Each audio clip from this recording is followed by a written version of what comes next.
Very hard to follow Dr. Hani. I think we went in the same direction here. After a lot of talk about obesity, I wanted to have a case that touched on some of the other features as well in terms of decision making. So let's get into it here. This is a real case. It's a patient of mine. 64-year-old man has a history of coronary disease, had a percutaneous intervention 3 years ago, hypertension, hyperlipidemia, type 2 diabetes, coming in for follow-up. Feeling well, has been adhering to his medications and his lifestyle interventions. EF is 60%, no significant valvular disease, and normal diastology on his echo. You can see the physical exam there, maybe aortic sclerosis murmur. His meds, aspirin, atorvastatin, lisinopril, and metformin. You get some labs. Creatinine's 1.2, EGFR is 70, A1C of 7.9, LDL of 95, HDL of 62, total cholesterol 198, triglycerides of 196. Electrocardiogram, sinus rhythm, maybe borderline LVH, and nonspecific ST changes, unchanged from a prior tracing. So question, again, very similar to Dr. Hani's case. Which of the following tests would you recommend be performed to help characterize this patient's risk for recurrent events and guide decision-making? A coronary artery calcium score for risk stratification, check a lipoprotein a, assess urine protein creatinine ratio, perform a genetic analysis with whole genome sequencing. What do you guys think? I know we were maybe going back and forth on the audience response, but what do you guys think about this? What's that? All the above. All right, love it. When in doubt, more testing is always better, right? No, I mean, I think there's a couple things in this case, right? So this is a patient that already has established cardiovascular disease, so the utility of calcium scoring is pretty, minimal. I think you're going to treat this person as very high risk ASCVD. We'll sort of talk about that, in a little bit. So the calcium score, I think, is very helpful to identify relatively low risk individuals. So when the calcium score is 0, I think that can really help you, or in, sort of cases where you might be thinking about a statin, patient's reticent, their 10-year risk or 30-year risk is in an intermediate zone, then I think that's really where the calcium score becomes, very, very helpful. We're going to come back and talk about lipoprotein a, because I think I certainly agree with you on that. I know we have both stressed the importance of UACR testing. I'm sure our nephrologist is, very appreciative, of that. Yeah, that's right. And then, I'm all for the genetics here, and I know there's a lot of enthusiasm for, polygenic risk scores and, what that means in terms of risk stratification. I'm not sure that's necessarily, required in this case. And so I would, again, just, re-emphasize what we already talked about before, just how important UACR is. Even when patients have normal EGFR, the UACR becomes a very powerful, predictor of risk. We talked about this already, and so for the sake of time, I'm going to try and, move us through a little bit more quickly. And we talked about this. So I think we have to screen. The only way to screen is to do both, an EGFR and a UACR, and then we know now the criteria for how to diagnose someone with CKD, and that's a decline in EGFR below 60. I certainly agree that 65, 70, 75 is not normal. That's not a normal glomerular filtration, and then elevated UACR as well.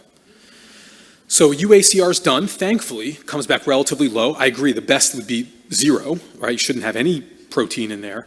But based on these results, which of the following would you recommend to this patient who's interested in reducing his risk of having another major adverse cardiovascular event? First, emphasize tight glycemic control, with an A1C less than 7. 2, begin semaglutide 2.4 q weekly. 3, start finerenone 20 milligrams daily. 4, begin empagliflozin 10 milligrams daily. 5, add ezetimibe 10 milligrams and evolocumab 140 every 2 weeks. 6, you may have to do all of the above. Like Dr. Hani said, maybe it's going to take us, 3 months, 4 months, to really do all of this in sequence. Or, maybe it's a subset of these things. Maybe it's the GLP-1, the SGLT2, and then intensifying his lipid-lowering program to get the LDL down. And so, again, I'm curious, what people think and what they do. We sort of talked about that already.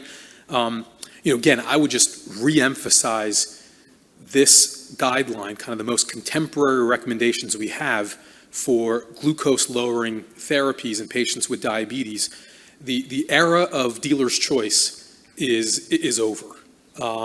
In some of the analyses that we did, actually, when I was in residency and in fellowship, I was really interested in studying patterns of care.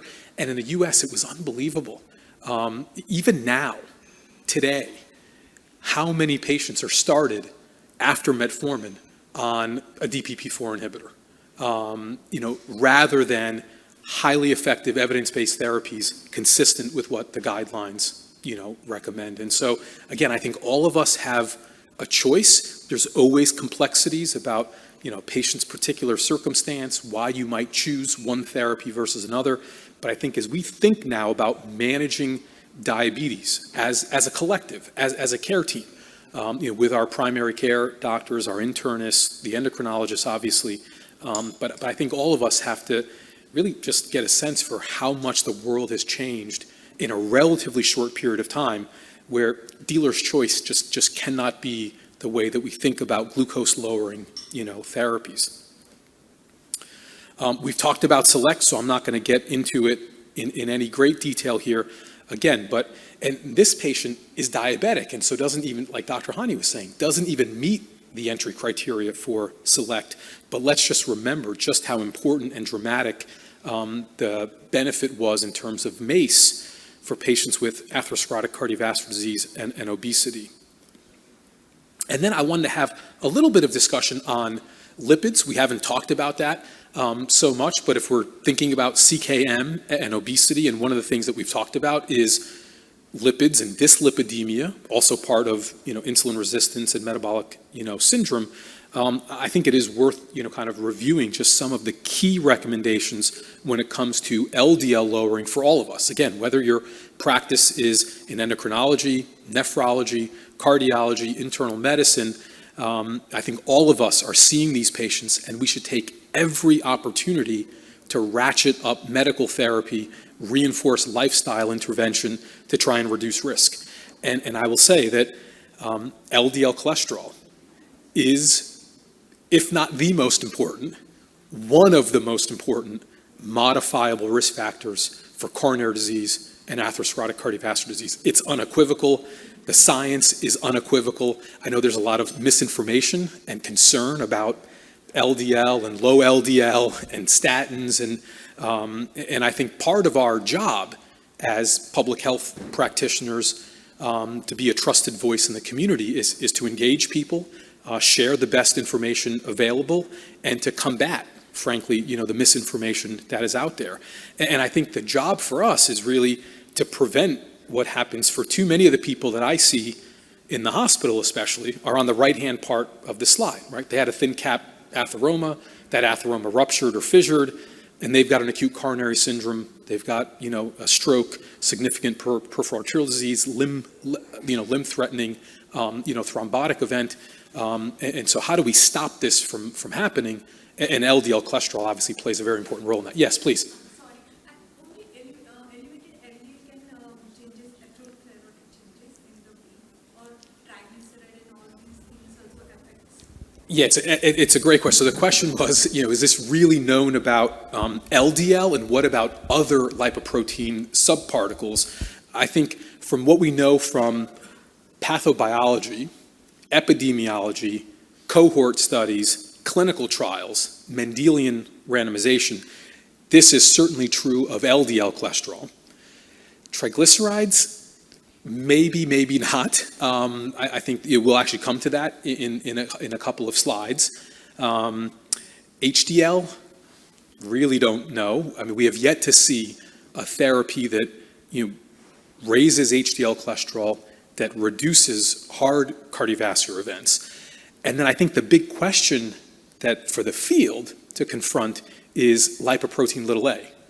And so, what role does that have to play in this? When Dr. Hani was saying that most of the patients here are having myocardial infarctions or acute coronary syndromes in their 40s, whether is that purely an LDL effect? No. Is that purely a metabolic dysfunction related effect? No. Is LP little a part of that story? We don't know. We certainly hope that there's another parameter that might be implicated in this disease process and might be another target of therapy, and I'll sort of touch on that in just a little bit here as well. Yes, please. No. Measuring ApoB lipoprotein rather than the LDL. Yeah, it's a great question. And so the question is, so if you look at the epidemiology, ApoB correlates much more closely to risk, better correlates to risk than LDL does. I will say for us in the US, I'm curious what it's like here. For us in the US, when we get a standard lipid panel, it only comes back with the LDL.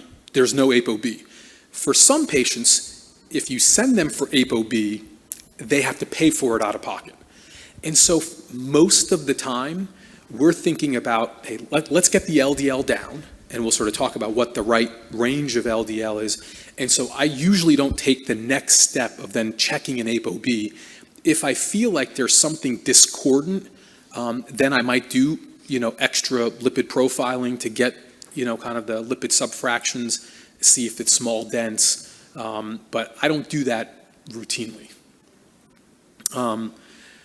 So this is, I think this is an important point. This is actually very old data. This is data from Salim Youssef and the InterHeart study, more than 20 years old now. And so in this study, it was a global epidemiological study, right? They ask a very simple but very important question. They say, have all the risk factors that we know about for coronary disease and myocardial infarction, what's the relative contribution of each of those risk factors from a population attributable risk standpoint? Again, global epidemiological study. And sure enough, all the things that we spend time talking to our patients about are represented on this slide. Smoking, diet, lack of exercise, alcohol, psychosocial factors, obesity, hypertension, diabetes. Very important that we remember that of all of them, the highest population attributable risk was from lipids. And I think the last slide, remembering that vessel and cross-section, right, the pathobiology of atherosclerosis and atherothrombosis is that thin cap atheroma that ruptures and fissures, right? LDL cholesterol is directly implicated in that process. The guidelines, I think, again, Dr. Hani talked about this and kind of reviewed the key elements here. And I would just say, for us, the ACC-AHA guidelines, now it's so old, 2018, we're desperately waiting for a guideline update. When you have these very high-risk patients, everybody's on a statin. They talked about an LDL threshold of 70, and then we should be intensifying. But 70 is old news, right? The ESC, the ACE guidelines, and then thankfully, the ACC put out an expert consensus decision pathway just a couple years ago saying 70 is actually too permissive, right? We know too much. There's too much evidence that we've got to get even tighter, even lower on LDL cholesterol, that it can't be 70 as a threshold to intensify lipid-lowering therapy. It should be 55. And so that was really codified in this expert consensus decision pathway. And again, I certainly hope that's where the next iteration of the guidelines take us to.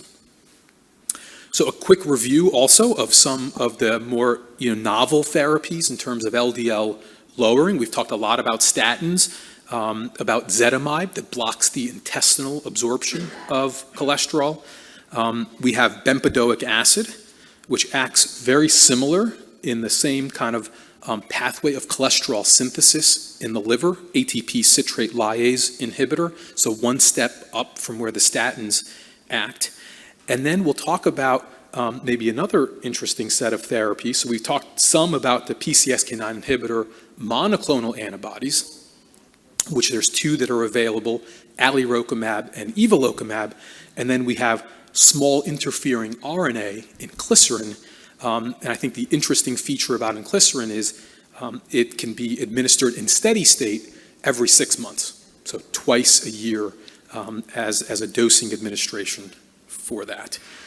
Here's the data for bempedoic acid. You can see about a 15 to 20% delta in LDL cholesterol, depending on where and what time point you check it, reduction in MACE, and the important kind of other endpoints as well, and a reduction in high sensitivity CRP, which was nice to see.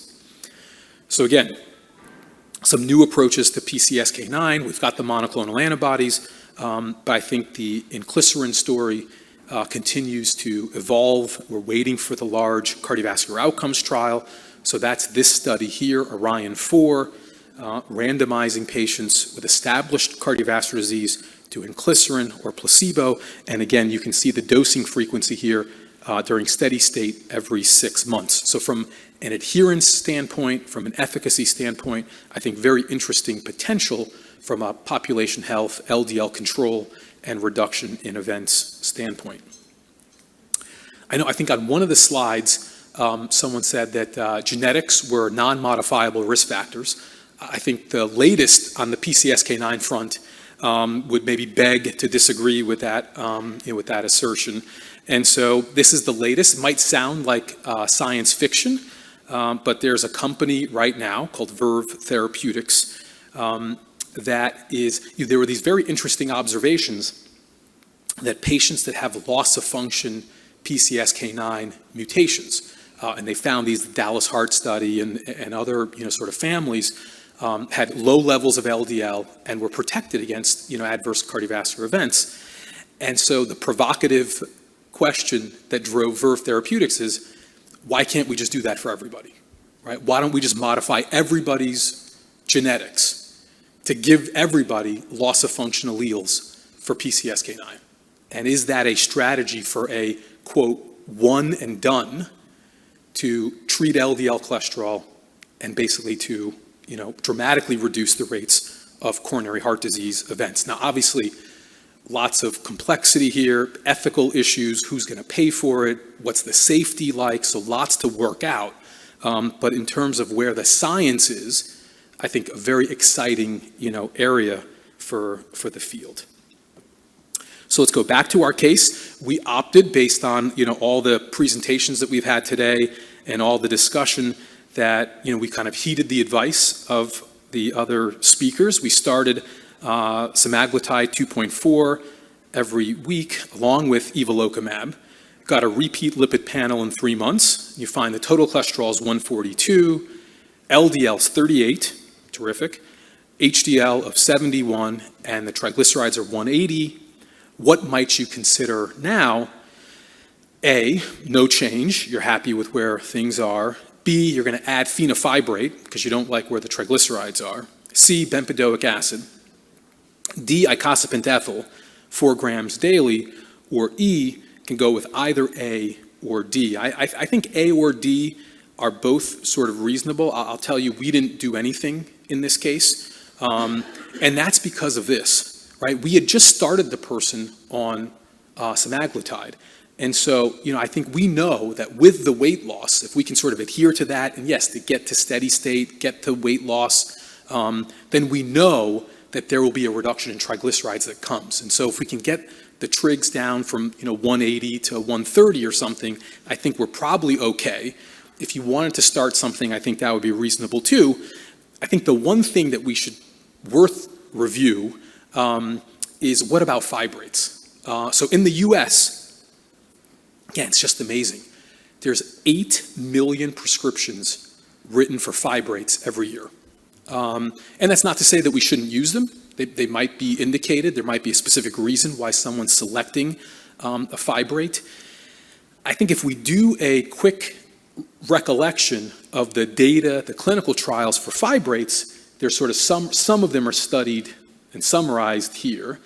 Overall, the effects were variable. Some of the older studies showed a benefit. Many of the more recent studies didn't show a benefit. But then it turned out that in all of these studies, if you cherry-picked a particular population, high triglycerides, low HDL, that sort of metabolic syndrome, dyslipidemia phenotype, there was always a benefit. So then people were like, well, that's where the fibrates should be used, right? Elevated triglycerides, low HDL, that's the group where there's going to be a big benefit. The only problem with that is this, right? So this was the prominent study. This was the hypothesis of prominent. They took large trial, everyone has elevated triglycerides, low HDL, and randomized to placebo or pemafibrate 0.2 milligrams BID. And when this trial was resolved, I couldn't believe it. But I don't think you can get KM curves that are more overlapping than pemafibrate and placebo, right? And so why are we prescribing fibrates? Now, there might be a reason if you're worried about pancreatitis, the triglycerides are really elevated, but to think that you're reducing cardiovascular events by prescribing fibrates, I think that is a bygone, era. Yeah, and the neuropathy. Yep, sure. Yep. Reduce it. I think, Dr. Hani kind of alluded to this. This is in contrast to what we've learned about fibrates. This is, high dose omega-3 fish oils. This is icosapentaenoic acid. And, it's a particular kind of fish oil.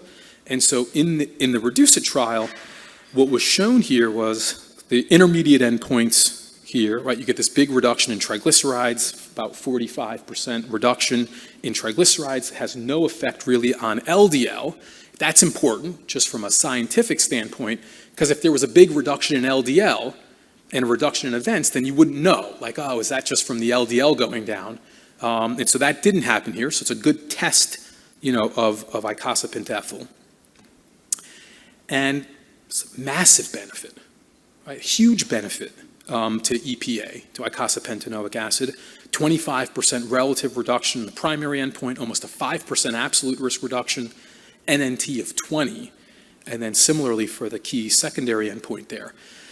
I think as people have thought about Reduce It, it certainly can't just be from the triglyceride lowering. No one would expect that magnitude of benefit from lowering triglycerides, and so people have thought about other mechanisms that might be at play that might explain some of the benefits that we're seeing. And so again, this is pure EPA, icosapentaenoic acid. It's a particular kind of fish oil, prescription grade. So I don't know if over-the-counter things are available here. In the US, we have tons of over-the-counter, fish oils, and individuals are wasting so much money buying these things that have never been shown to do anything in well-done clinical trials. And so if you think this is an important part of someone's overall risk reduction, then get them the therapy that was tested in the trials that was actually shown to be beneficial. Maybe it is EPA. There's something special because there was another trial called Strength, which is a mix of DHA and EPA. There was no benefit. Again, those curves are overlapping just like the pemafibrate curves. And so I think if you're going to give a patient fish oil to lower risk, give them the therapy, give them the compound that was tested and shown to be beneficial. I'm going to take maybe 2 minutes and just talk about Lp(a) because I know it was talked about in a couple of different sessions just to level set. There's going to be a lot that comes with Lp(a) in the next probably 12 months. The large trials will start to report out, and I know everyone's eager for that. And so Lp(a) essentially looks like an LDL cholesterol particle. That's what this is. Even has B100. And then it's attached by this disulfide bridge to this apolipoprotein a. We know that it has pro-inflammatory, pro-atherogenic, pro-thrombotic effects, and it's been associated with lots of different conditions, I think very interestingly, including aortic stenosis. And so there's actually a dedicated trial that's looking at the first medical intervention for aortic valve stenosis being lipoprotein(a) lowering. There's a lot of individuals around the globe that have elevations in level, and whether that is part of the story for premature events, more aggressive events, don't know, but obviously remains to be seen. And the data here are pretty strong, both from meta-analyses, Mendelian randomization, and genome-wide association studies. Here's what the professional societies say, and I actually should modify this. The National Lipid Association recently published kind of an updated consensus saying there should be universal, at least one-time screening of everyone for lipoprotein(a). ACC, AHA haven't gone there yet. Hopefully that will be addressed in the next version of the lipid guidelines. The ESC has certainly talked about that. And so, how we operationalize that right now, there's no specific therapy. The PCSK9 inhibitors, off-label, reduce Lp(a) about 25% or so, but that's not, again, a labeled indication. But stay tuned on this front. Lots of excitement, lots of new things happening. The Horizons trial, that's the Novartis outcomes trial, will be reporting out probably very, very soon. And then there's several therapies that are in late phase testing just behind them. And so, kind of stay tuned on the Lp(a) front. So I wanted to have a case that was, again, kind of talking about some of the other things that we may not have, talked about specifically. Was a nice compliment to the nice case by Dr. Hani before. So thanks again.